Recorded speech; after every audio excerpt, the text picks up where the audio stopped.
Assalamu alaikum, everyone. Welcome back to the channel. If you're new here, my name is Hannah. I'm a self-improvement and trauma coach and also a content creator. In this video, we are going to be talking about how to become a better Muslim. And one thing you actually might not know about me, if you're new to this channel, is that I did over a decade of Islamic community organizing in my younger years.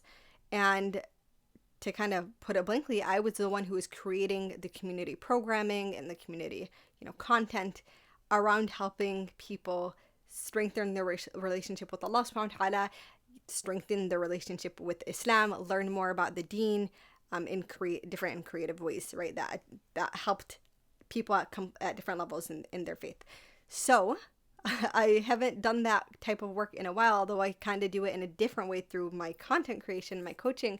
I want to kind of bring that back to you guys and hopefully use some of the experiences I used to have to help you start learning about ways to really revamp your relationship with Allah subhanahu wa ta'ala. So what I find when it comes to Muslims is that there seems to be two camps of people who would call themselves bad Muslims. And I'm not calling anyone a bad Muslim, although we have objective points of what Muslims should be doing and should not be doing.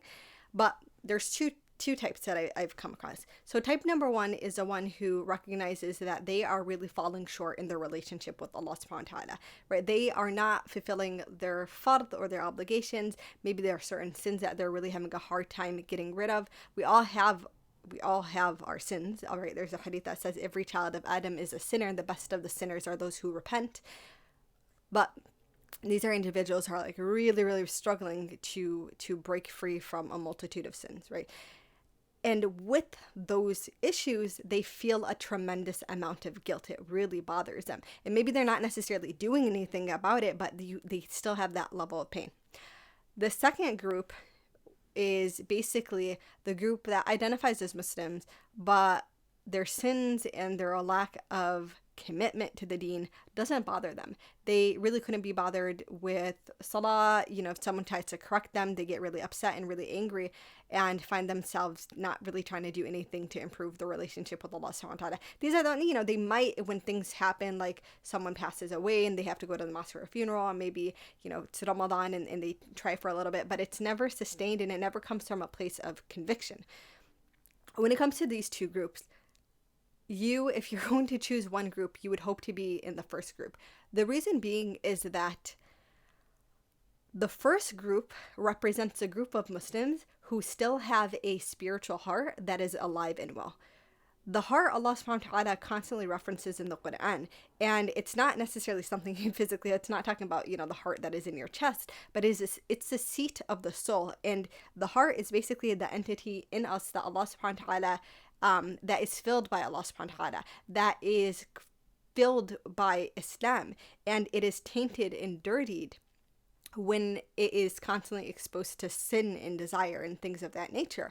When your heart is still alive, you feel that guilt, you feel that push to do better, right? It wants you to do better. If you continue to neglect it, and avoid doing the things that are supposed to purify it and clean it, you end up moving to that other camp where the shaitan just fully gets, advantage of you. And what ends up happening is that you cause so much filth to cover your heart, spiritual filth to cover your heart. You can no longer feel the fruit of the deen.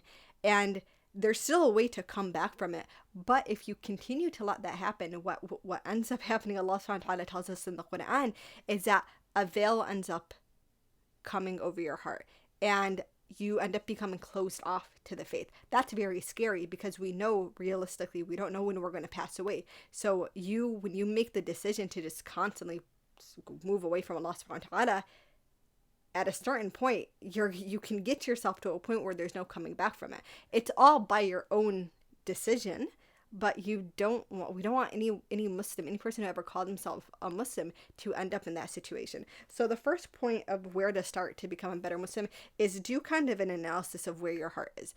What are you feeling? Do you feel guilty? Do you find yourself wanting to do better? Or has sin and neglect moved you so far that you're starting to notice the hardening of your heart is getting harder to come back from? So that's point number one. Once that kind of analysis is done, well, now you kind of know the degrees of where you're at. So maybe you're just mildly struggling. It's like, no, maybe you're the Muslim, like, I've tried to, I fulfill my obligations. I'm trying my best to like focus on salah and do the things that I need to do, but I'm just not like feeling it as much, and I'm finding myself drifting away. Maybe you're level 2 where it's like I don't really pray. Maybe I'll pray Jama'ah, maybe I'll pray if there's a Jama'ah going on, but I do feel guilty about it. And then level 3 is like just complete neglect, not really feeling super guilty about it, but still you know that that's a problem, you want to do something. Now that you know kind of with that assessment where you're at, it's time to start moving on to step 2. So what do you do? What should a Muslim do? It's very easy to get overwhelmed and try to just do everything, right? But the goal here is that, think about it again, right? If you almost think of it like a physical equation, you have, let's say, your spiritual heart. Let's assume it's a physical thing. It is covered by a bunch of spiritual filth. The way to get rid of that spiritual filth is through good deeds. Where do you start though? Well, the first place to start is you are going to start with your fara'id, with the obligatory deeds. Here's why, and here's the problem. I'll see people that really want to better themselves in deen, and so they'll start looking for all of these extra things. Maybe they're going to lecture, maybe they're doing the more, they're doing all these extra things. And yes, these extra things are good and do help with the purification of the heart and do help cleanse the heart.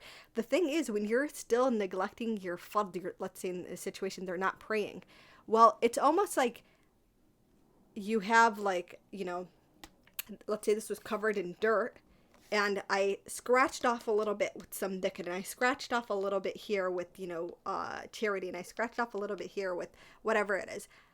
And then I took more dirt and I just smeared it back on. Those small deeds cannot compensate for the neglect of obligatory deeds. Allah subhanahu wa ta'ala made certain things obligations for a reason. Now, this isn't to say don't stop doing the good deeds that you're doing. Like, that's still progress. That's still good. That's still good deeds filling in your bank. But you need to shift your focus. If you find that so much energy is being put towards those small extra deeds, it's time to shift the focus to the things that you need to do. And obviously the first and foremost thing is going to be salah. Salah was mandated by Allah subhanahu wa ta'ala to happen 5 times a day, and it is one of the foundational aspect of our religion in terms of the deed that everyone has to do.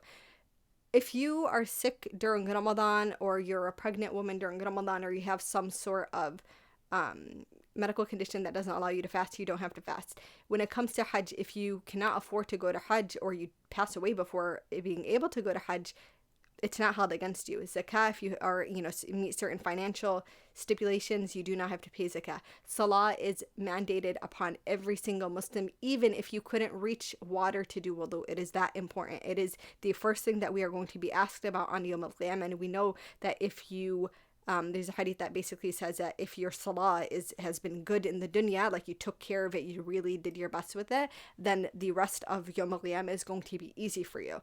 We know the first thing that we're going to be asked about. Yeah, that is the thing that unfortunately majority of Muslims neglect. The last stat that I saw about how many Muslims are actually praying, and this wasn't even accounting to how many Muslims are praying all 5 salah or are praying with khushu', is it was about 25%. That's really disappointing to think about, because we are the ones that Allah subhanahu wa ta'ala gifted with us. Allah literally was like, hey, you guys are the ummah that I am going to give the gift of connection with me 5 times a day. And salah, the benefits of salah are immense, but just to name a few. 1, obviously the dua is greatest in salah. 2, salah is a means of ridding sins, right? There's a whole hadith about the sins are placed on your shoulders, and we go to the ruku', they fall off, and we go into sujood, they come off. Salah is a means of actual, we're learning this now, but nervous system regulation. It helps to heal trauma. I did a video for this for About Islam. I don't know if it's out by now, but if you go to About Islam's TikTok and look for my face, it's going to be one of those most recent videos. I forgot what I was doing. I think I was wearing a black top and like a cream and black scarf, if you want to see it. But those are just a few of the benefits of salah. But even if salah had absolutely no benefit, even if it did nothing for us, it is still an obligation. Allah is literally saying, like, this is how you pay your dues. So salah is the first place where everyone needs to start. Here's what I always struggled with, for me, is I would see people who had like this incredible discipline to go to the gym or to study, or I was like, dang, how do they do that? But they were not praying. And I was just like, you find yourself being able to wake up at 4 a.m. to go to the gym, but you won't wake up at 4 or 5 or whatever time Fajr is to pray. That's crazy to me, because those activities show that you have the drive and you have the discipline. You just aren't applying it to the right places. So here are my tips for getting yourself to pray. I have a whole video on this, by the way. I will link it below. Just like watch it next. But it is a really good video in terms of tips of how to get yourself to pray or pray more consistently if you're struggling with it. But the first things first is non-negotiable. You treat it as a non-negotiable, and that means you are going to do it whether you like it or not, and you set that standard for yourself, right? Because this is you paying your dues to Allah subhanahu wa ta'ala. When you go to work and or you have a homework assignment, you don't sit there being like, yeah, I don't feel like doing it. You're going to get fired or you're going to get kicked out of school. Why are we playing around with our akhirah like that? Why are we playing around with the right of Allah subhanahu wa ta'ala like that? So non-negotiable. 2 is, if you are just now getting back into it, pick one salah and one salah, that you are going to commit to, and you do that for 30 days. Dhuhr, Asr, whichever one's the most easy for you and has the highest likelihood you're going to do it. Get yourself all the way to 30 days. You can apply this 30-day rule, by the way. My channel is about God-conscious self-improvement. The 30-day rule is one that I preach constantly in regards to any habit. So if you can do something for 30 days straight, you are good to go. If you cannot do something for 30 days straight, you are in trouble when it comes to just overall success in whatever domain. So that is where you start. Get your fard like tight. Get your salat in order. Now, what's next? What happens next? Well, we're talking about the point of the heart, right? How do we help get our hearts back on track? When you start doing the fard, right, you start praying and you start fasting or whatever, like those required obligations, you might not feel anything. And you know what, in general, many people will find themselves in this discouraged in this aspect. You might not feel anything. That's okay, because just like we had that example beforehand, the filth that is on here is slowly getting wiped off, right? Sometimes it's layers and layers and layers of grime that you're working through. Don't be discouraged. Just fulfill the obligation, because you know Allah subhanahu wa ta'ala has this right upon you, and just knock it out. But we want to find ourselves, we obviously do want to feel that spiritual high that you feel, that blessing of Iman. So step 2 is you start identifying the good deeds that bring you joy. And hear me out here, right? The Prophet ﷺ says that a good deed wipes out a bad deed. So those good deeds, and we kind of talked about them in the beginning, but they're slowly kind of chipping away at that filth again. By the way, guys, if you like this water bottle, this is actually my favorite water bottle. And the thing about this company that I really liked is that when you buy a water bottle from them, they use part of it to help with water well projects in impoverished areas. I have it in Amazon storefront. I'll link it in the Amazon storefront, and the link will be below. Inshallah, it's one of my favorite bottles. So besides that is a good deed wipes away a bad deed, and you're chipping away at that filth. Now, the thing about it is that there is a plethora of good deeds you can choose from. And one thing that I absolutely love about Islam that I feel like we very often neglect speaking about is that there's something for everyone in Islam. I mean, in Surah Kahf, Allah subhanahu wa ta'ala tells us that in the Quran itself, He has placed, and I actually have my mushaf right over here, in the Quran itself, Allah has placed examples of all different types of people. So there's always going to be someone who you resonate with, someone who has personality traits that are similar. So just like you can have you can find people in the Quran who have similar personality traits to you, you can find the deeds that resonate with your personality. Are you someone who's much more introverted, or you really like good vibes type, that kind of person? Like, I have a friend who loves aesthetic, and she's the person who will like light a candle and dim the lights and this and that. Okay, then maybe something like spending time reading Quran and like a really soothing area is the deed that you like. Are you someone who just really enjoys being around people? You're extroverted, you love, feeding off of other people's energy. Maybe finding a local charity project or going to the mosque, and there are a lot of volunteer opportunities go around with people. Or are you someone who's like really intellectual and you love to think and you love to learn? Listen to lectures or go to halaqat or read and study. There are so many opportunities of good things to do. Are you someone who's just like, super on the go and always doing something, so it's kind of hard to find the time? Okay, things that you can do during your downtime or while you're doing other tasks. You're making dua, you're making dhikr, set up automated charity payments. There are so many things you can do, but be intentional about them. Because when you start like thinking about these deeds very intentionally, you actually are gonna get the full impact of them. And then also you're not gonna, when you do them, you are, how do I say this? You start to adopt them into your self-concept and then into your schedule. And now you find yourself moving towards this better Muslim version of you in a way that's actually measurable. And that's going to help sustain that progress, because nobody wants to feel like you're putting in all this effort and nothing's coming of it, right? But if you can say something like, yeah, I have a daily Quran reading that I do, well, you literally can check off, yes, I did it, or no, I didn't do it. And you have a measurable means of like your goal to becoming a better Muslim, right? Instead of picking from here and picking from there and trying all of these different things and not knowing what's going on. Okay, tip number, I don't remember what tip number this is, but whatever number is next, is you have to find the people in your life who are going to pull you closer to Allah subhanahu wa ta'ala.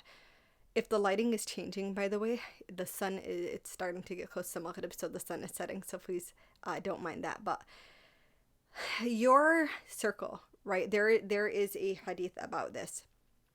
Essentially, it explains that the person who walks into a ironsmith's shop, when he leaves the ironsmith's shop, he ends up covered in soot and like, grain from the iron filings. But a person who walks into a perfume shop leaves smelling like perfume. And that was the Prophet ﷺ's metaphor for the people you surround yourself with. If you're surrounding yourself with people who neglect their deen, well, it's going to be very easy for you in a situation when you're together to shirk your responsibilities in your deen. If you're around, imagine you're like with all your friends and none of them pray, and then you get up and you say, oh guys, I need to pray Maghrib. Well, it's very easy for them to make fun of you and be like, oh, look at how religious this person is. And that I've seen that. I've literally seen that happen. And I've had to call it out. Like, shouldn't you want good for your friend?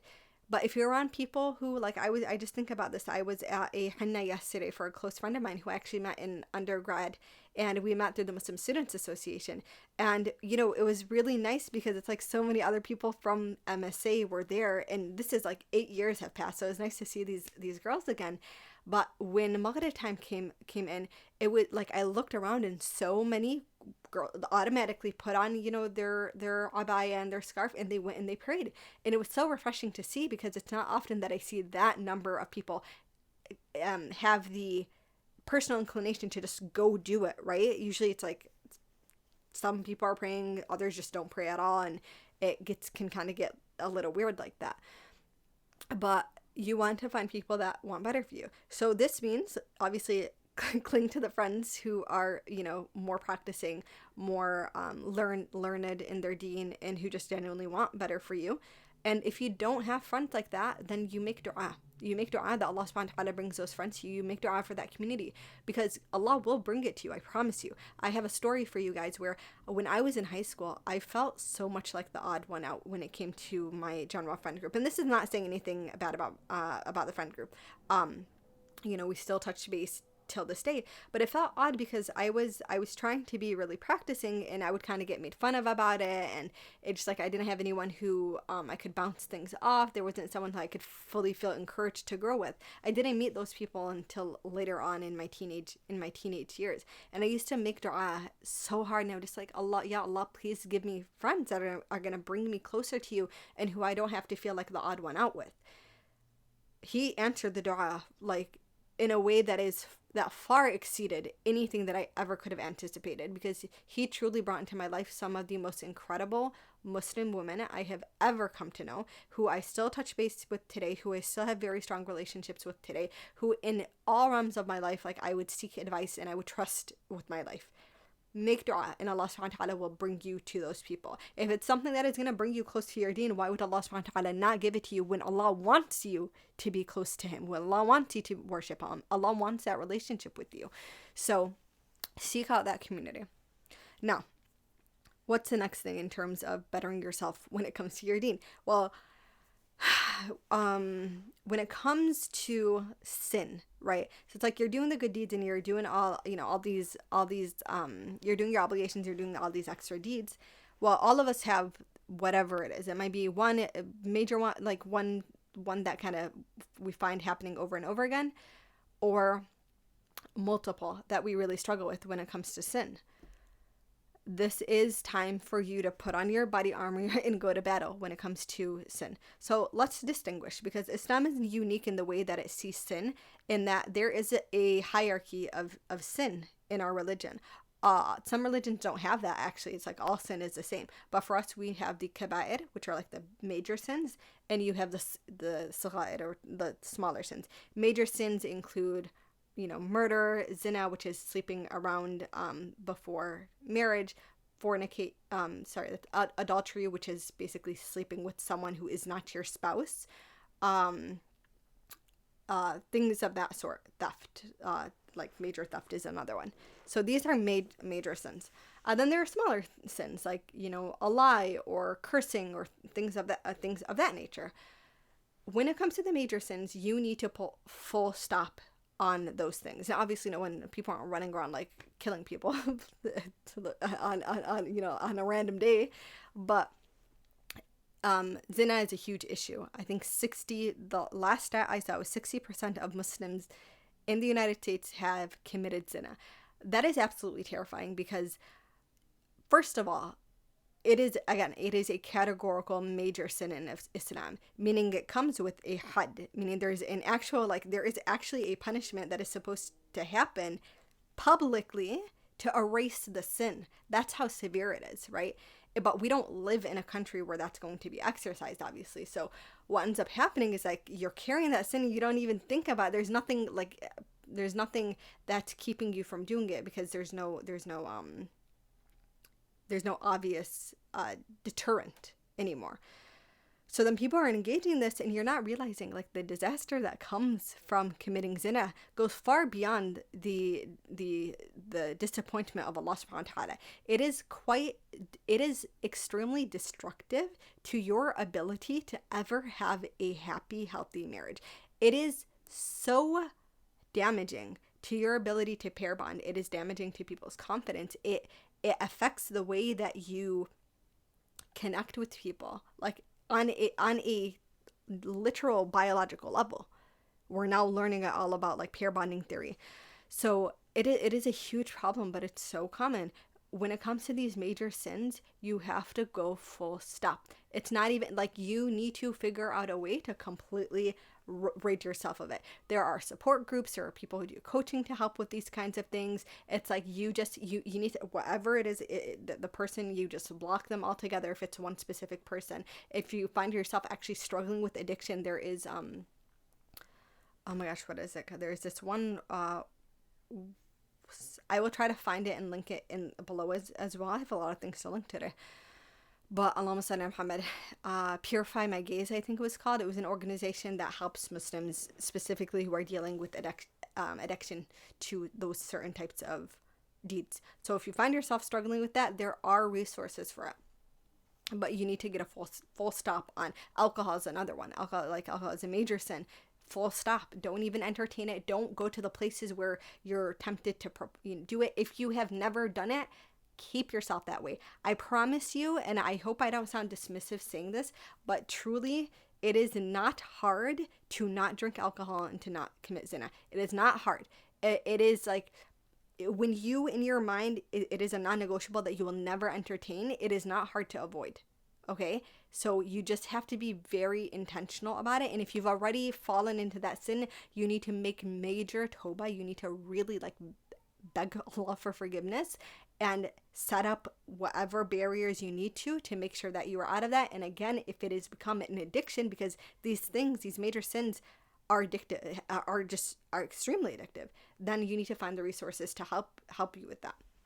So a major sin. When it comes to small sins, it's a little different, but the thing that you need to be careful about with small sin is that just don't let it fool you that you think, oh, they're small, it's not that big of a deal. The Prophet ﷺ basically told us, I don't remember the exact wording of the hadith, but that you it's like worry about the small deeds because they'll continue to pile up, and then it ends up being a mountain, right? And it's like you don't think about quite like when it just comes to basic mathematics, all these little tiny things are going to build up into something much bigger. You should make it a habit to make istighfar every day. I think everybody should be making tawbah and istighfar, saying astaghfirullah al-azim, which I seek forgiveness from Allah every single night, because at least by the end of the night, you've gone through your day, you're asking Allah for forgiveness for the sins that you committed that you might not have even realized. And then obviously if you remember them, you can ask Allah for forgiveness.